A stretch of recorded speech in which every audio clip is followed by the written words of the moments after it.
पुन्हा एकदा मीरा भाईंदर शहरामध्ये मराठी माणसासाठी मराठी हक्कासाठी पुन्हा एकदा मीरा भाईंदरच्या ह्या भूमीमध्ये मराठी एकीकरण समिती पुन्हा एकदा रस्त्यावर उतरलेली आहे। मराठी महापौरचा हा जो मुद्दा वाढला होता, आपल्यासोबत मराठी एकीकरण समितीचे अध्यक्ष आहेत गोवर्धनजी, काय सांगाल? आज जो लढा पुन्हा एकदा मराठी माणसासाठी पुन्हा एकदा रस्त्यावर उतरण्याची वेळ आहे, नक्की मीरा भाईंदर शहरात महाराष्ट्रात येतं की नाही हा प्रश्न पडलेला आहे। दुसरा मोरारजी देसाई नरेंद्र मेहताच्या नावाने मीरा भाईंदर शहरात उभा राहिलाय।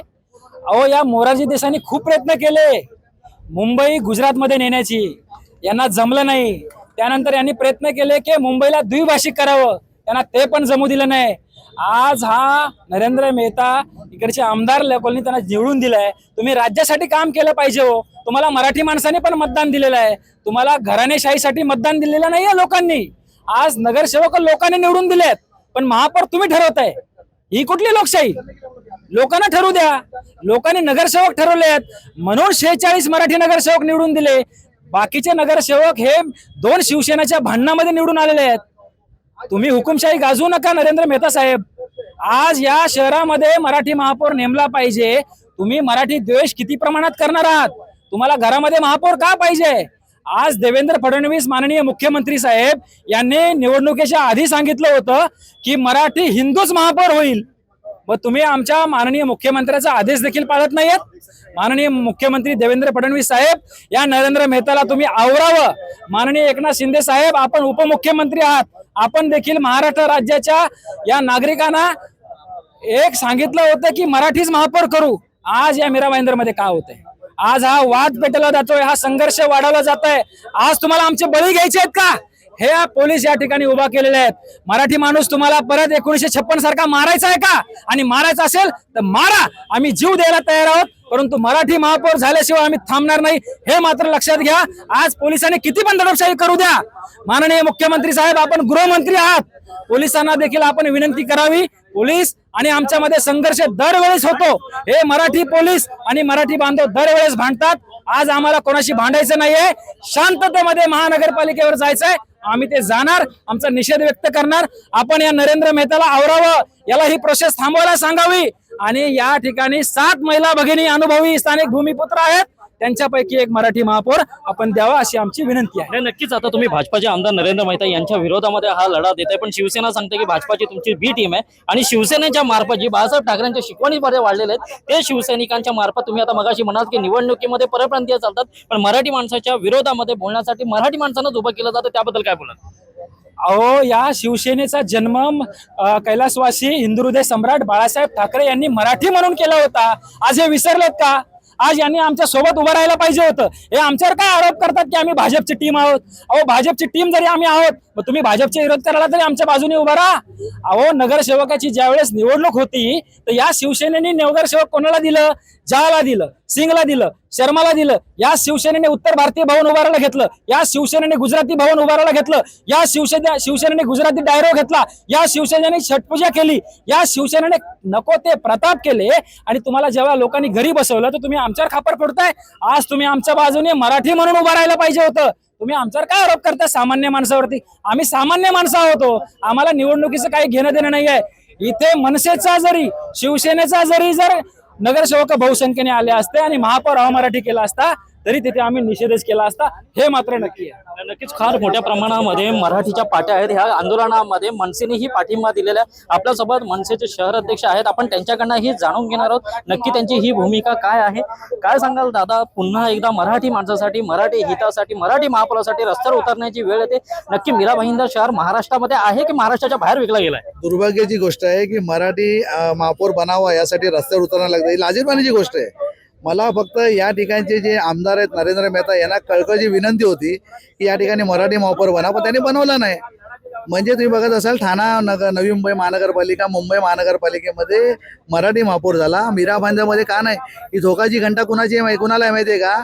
जे सभागृहामध्ये आमदार बसतात त्यांच्यासाठी धोक्याची घंटा आहे. आणि नरेंद्र मेहतांनी पुऱ्या महाराष्ट्रामध्ये संदेश दिलाय की मी हे करू शकतो. पण त्यांना असं वाटत असेल की महापौर बनला म्हणून सगळं झालं, असं नाहीये. पावला पावलावर त्यांना संघर्ष करायला लागेल. नागरिकांच्या हितासाठी, मराठीच्या हितासाठी जे जे करायला लागेल प्रत्येक टायमाला आम्ही उतरू. आणि लक्षात घ्या, तुम्ही उत्तरं देऊ नका. ते रबर स्टॅम्प आहेत ना तुमचे, डिंपल मेहता, कळलं की नाही? आमचा जास्त अपमान करायचा ना, काय ते महिला आहेत, आमच्या भगिनी आहेत, लक्षात घ्या. रबर स्टॅम्प त्यांना जे हे केलंय ना, त्यांनी उत्तर द्यावं. लक्षात घ्या, प्रत्येक टायमाला तुम्ही येणार, तुमचे अध्यक्ष कोण बोलणार नाही, तुम्ही आमदार जनतेचे आहात, लक्षात घ्या. कळलं की नाही? तुम्ही तुमचा भाजपचा जो अध्यक्ष त्यांना बोलायला द्या. प्रत्येक टायमाला तुम्ही येणार आणि बोलणार, हे खपून घेतलं जाणार नाही, लक्षात घ्या. आम्ही प्रत्येक टायमाला जा विचारू. आमच्या महिला भगिनी आहेत ना या ठिकाणी, हे डिंपल मेहताना जा विचारणार, लक्षात, त्यांनी उत्तर द्यायला पाहिजे. त्यामुळे अमराठी बनून त्यांनी स्वतःच्या पायावर कुऱ्हाडी मारली, असं मला तरी वाटतंय. त्यामुळे संघर्ष अटल आहे. पावला पावला त्यांना संघर्ष करायला लागेल तुमच्या माध्यमातून. ताई, काय सांगाल? एका ठिकाणी आमदार सांगतात की ज्या महापौर बनतात त्या इकडच्या भूमिपुत्र असणं आणि मराठी असणं याच्यात किती फरक आहे? तुमच्या माध्यमातून मी आधी सांगू इच्छिते, हे आमदार मेहता आहेत, हे कोत्या मनोवृत्तीचा माणूस आहे, अतिशय कोत्या मनोवृत्तीचा आहे. आणि हे सर्व जाणून बुजून केलेलं आहे. आज आमच्या भाजपमध्ये वेल एज्युकेटेड शिकलेल्या महिला आहेत, त्यांना का नाही संधी दिली या माणसाने? यांनी आपल्या मनाचा मोठेपणा दाखवायला हवा होता, पण दाखवला नाही. हा माणूस कोत्या मनोवृत्तीचा आहे. तुमच्या माध्यमातून सांगते, डिंपल ताई एकदा झाल्या होत्या ना महापौर, मग परत का त्याला तुम्ही घराणेशाही राबवताय? सर्व काही तुमच्याकडे येऊ इच्छित आहे. आमचा संघर्ष अटळ. डिंपल ताईने आता सावध राहावं आमच्या मराठी महिलांपासून. एका ठिकाणी महाराष्ट्र सरकार सांगतंय की मराठी राज्यभाषेचा दर्जा दिलेला आहे. महाराष्ट्रामध्ये मराठी राज्यगीत गायलं जातं आणि एका गीतामध्ये असं सांगितलं की जय जय महाराष्ट्र माझा, दिल्लीचे ही तख्त राखतो महाराष्ट्र माझा. परंतु याच मीरा भाईंदर शहरामध्ये मराठी माणसाच्या हक्कासाठी आज रस्त्यावर उतरायची वेळ आहे. आपल्यासोबत अजूनही महिला. ताई, काय सांगाल? जय जय महाराष्ट्राला राज्यगीत म्हणून दर्जा दिला जातो, दिल्लीचे ही तख्त राखतो महाराष्ट्र माझा, पण मीरा भाईंदर राखू शकत नाही, त्याबद्दल काय सांगाल? करेक्ट आहे. हे मीरा भाईंदर खरं तर जगप्रसिद्ध झालेलं आहे. फ्लायओव्हर असेल किंवा आज मराठी महापौर हा मुद्दा असेल, जिथे जिथे मराठी माणूस मराठीचा मुद्दा घेणं तर तुम्ही बघितलंय. मागच्या काही दिवसांपासून हेच नरेंद्र मेहता मराठी माणसाच्या विरोधात उभे राहिले आणि आता जाणून बुजून मराठी माणसाला डिवचण्यासाठी अमराठी उमेदवार जे डिंपल मेहता, तिच्यावरती कितीतरी केसेस आहेत. तुम्ही गुगल जर केलं तर बऱ्याच केसेस त्यांच्यावरती आहेत. आणि अशी गुन्हेगारी पार्श्वभूमी असलेली डिंपल मेहता हिला पुन्हा, आणि आपल्याच घरातली भाजपचा नारा काय, घराणेशाही नको आहे ना, मग हे काय? दादा, काय सांगा? सकाळी नोटीस पण तुम्हाला आलेले आहेत पोलिसांकडून, कुठेतरी वाटतंय की आंदोलन थांबण्याचा प्रयत्न केला? खरं तरी हुकुमशाही चाललेली आहे. तुम्ही बघत असाल की मराठी माणसं आपले अधिकार, आपले हक्क मागण्यासाठी मुख्य पालिकेजवळ कूच करणार आहेत. परंतु ज्या पद्धतीने येथील प्रशासकीय यंत्रणेने फौजफाटा लावलेला आहे, इथे कोण मराठी माणूस काही गुन्हेगार आहे का? आपले अधिकार, आपले हक्क, आपले अधिकार पोहोचवू शकत नाही का प्रशासकीय यंत्रणेपर्यंत? हा कोणता फौजफाटा लावलेला आहे? अरे, आम्ही इकडचे स्थानिक भूमिपुत्र, आम्ही जर आमचे अधिकार जर मागू शकत नाही तर काय करायचं मराठी माणसाने या महाराष्ट्रामध्ये? याचं उत्तर राज्याच्या मुख्यमंत्र्यांनी द्यावं. खरं तर महाराष्ट्रामध्ये एकीकडे भाजपासारखा पक्ष म्हणतो की घराणेशाही चालणार नाही, आणि मीरा भाईंदर शहरामध्ये घराणेशाही नाही तर काय आहे? ही ठोकशाही चाललेली आहे. खरं तर या ठोकशाहीच्या विरोधात, या हुकुमशाहीच्या विरोधात मराठी माणूस या राज्यभर वनवा पेटवल्याशिवाय राहणार नाही, एवढं मी या व्हिडिओच्या माध्यमातून सांगू इच्छितो. एका ठिकाणी महाराष्ट्र सरकार दाखवत आहे की महाराष्ट्राचा मराठीचा, मग इथं मराठी माणसाची गळचेपी का केली जाते आणि वारंवार ह्या मीरा भाईंदर शहरामध्येच का होते? कुठलाही राजकीय प्रश्न असू दे, ह्या मीरा भाईंदर शहरामधून त्याची सुरुवात होते. कुठेतरी असं वाटतं की मीरा भाईंदर शहर ही राजकीय लोकांची ही प्रयोगशाळा झालेली आहे. मग भाषिक वाद, प्रांतिक वाद, जातीवाद जर कोणाला सुरुवात करायचा असेल तर ह्या मीरा भाईंदर शहरामधूनच करायचा. कुठेतरी ह्या मीरा भाईंदर शहरामध्ये हा संभ्रम पडलेला आहे आणि हा मीरा भाईंदर शहर महाराष्ट्रामध्ये येतो की नाही हा पुन्हा एकदा प्रश्न पडलेला आहे. आज मराठी एकीकरणी ह्या समितीने मराठी महापौर बसावा हे अगोदरपासून आंदोलन केलं होतं, याला मनसेनेही पाठिंबा दिला, त्याच्या विरोधामध्ये आज शिवसेना आहे. नक्की आता ह्याचं पाऊल पुढे काय जाणार आहे आणि हे पाऊल कुठे फरकणार आहे? आपल्यासोबत काही तरुण मंडळी पण आहेत, आपण त्यांनाही विचारणार आहोत. काय सांगाल? कोण म्हणतो देणार नाही, घेतल्याशिवाय राहणार नाही, फोटो घेऊन फिरताय, काय सांगाल? त्यांना किती काही करू दे, हा जे मीरा भाईंदर आहे इथे पूर्वीपासून म्हणजे स्थानिक भूमिपुत्र यांचाच हक्क आहे. जरी त्यांच्या किती सीट आल्या असतील तरी पण इथे उमेदवार पण आहेत ज्यांची नावं पुढे आलेली आहेत आणि त्यांना डावलून म्हणजे यांना इथे घराणेशाही करायची आहे, म्हणून इथे हे सगळं कटकारस्थान रचलं गेलेलं आहे. म्हणजे मराठी माणसाला संपवण्याचा पूर्णपणे यांनी प्लॅनच केलेला आहे. आणि इथे मीरा भाईंदर मध्ये जेव्हा यांच्याकडे 5-6 उमेदवार, त्यांच्यातलेच जे भूमिपुत्र आहेत, मराठी आहेत, त्यांना डावलून जर यांना यांची घराणेशाही करून डिंपल मेहता यांनाच महापौर करायचं असेल तर इथे पण भूमिपुत्रांचा आक्रोश तुम्हाला पाहायला मिळेल. आणि इथे पूर्वीपासून मुंबई ही आगरी कोळ्यांची आहे, तर आगरी कोळीच इथे अग्रेसर असणार आहेत नेहमी.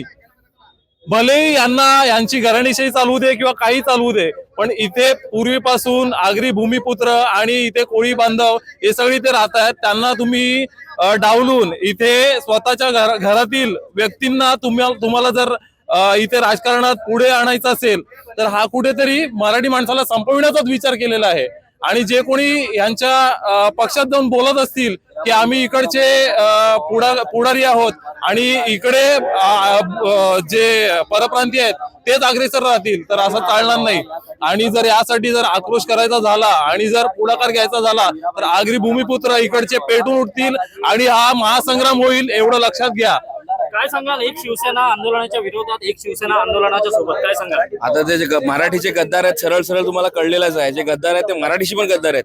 फक्त शिवसेना उद्धव बाळासाहेब या पक्षाची नाही तर महाराष्ट्राची आणि मराठी भाषेची पण गद्दार आहेत. त्यांनी या राजकारण न बघता सरळ या मोर्चाला समर्थन देऊन स्वतः वैयक्तिकरित्या यायला पाहिजे होतं. आणि हे गद्दे हे यांचे मिंदे आहेत, ते त्यांचे हे आहेत असं बोलून जे त्यांनी केलेले सरळ सरळ लोकांना दाखवून दिले.